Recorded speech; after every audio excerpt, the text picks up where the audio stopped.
guys, just wanted to end the video I made yesterday. I didn't have time to. So cheers guys, have a good day and see you soon. Hi guys, it's Nick from Reunion, and today's topic is the thought I and the fact that we are identified with it. Identification with the thought I is the main source of suffering on planet Earth. Now let's try to unpack this. Since birth, we've been conditioned by government and school and media to think in a certain way, to behave in a certain way, to be compliant. And that involves creating an identification with your mind. Because when one is identified with his ego mind, one becomes more controllable. Because as said often, the mind, the ego is only a computer on which you add data and information. And if you don't pay attention to what data or information goes there, somebody will do it for you, a third party, and that is the government, school, and the media, and so on. And so what happens at the end?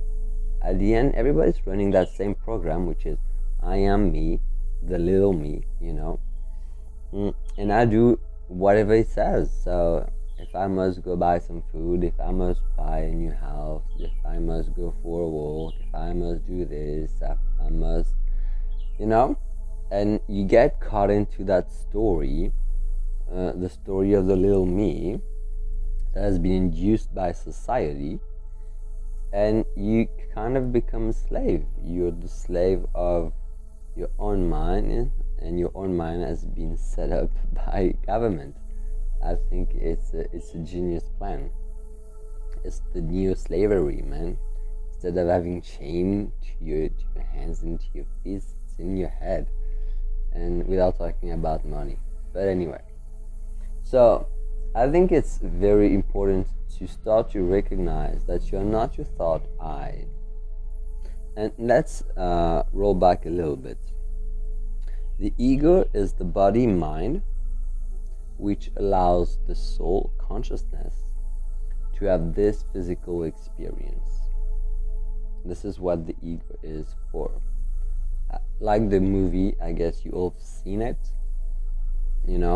when the man is being transferred into the avatar's body. We could do almost the same analogy, but instead of being a man, it's a soul being incarnated into that body. And so the ego in itself isn't about a good thing. It's just a tool that allows us to have this experience. Okay, and we chose to come here to have a certain experience to grow. Right. But the problem is when most people are identified with a ego, with a avatar, this is where things get a little complicated, because the car you were supposed to drive is driving you, the computer you were supposed to use is using you. You basically lose level of consciousness because you give so much attention to the thought I and all the thoughts that are around it that you miss the present moment. And the present moment is thoughtless. Okay? So an exercise is I do every morning, and I just woke up, and it's to meditate. And it's to meditate and find a comfortable place. Like, to me, this is convenient. I have a nice view. I can see the beach. There's Ganesh. There's my gym board. I feel pretty. I could put some music. I actually do put some music sometimes. At certain frequency, like 432 and 528 are very healing frequencies. I will let you make your own research. But then, so meditation is a good way to start to pierce through the veil of the illusion of being your mind. So instead of listening automatically to your thought and doing what your thought is requiring of you, through meditation you learn to step back, and observe. And all of a sudden, you become aware that there is that thought and that there is you right here observing it. And in no obligation, you have to do what it says. And this can be a key moment, but it usually is something that happens on long term. It's like a habit, it's like a muscle, you need to practice. Practice makes perfect. But the general idea is to learn to observe the thought I. And I say I because I is the source of all other thoughts. So through meditation, you can practice to find those I's, those me's that's gonna pop. Instead of diving into them, just learn to witness them. Oh, there's one. I saw it. And just keep on going. And this will increase your degree of consciousness. You will develop new neural pathway network, and you'll become more conscious.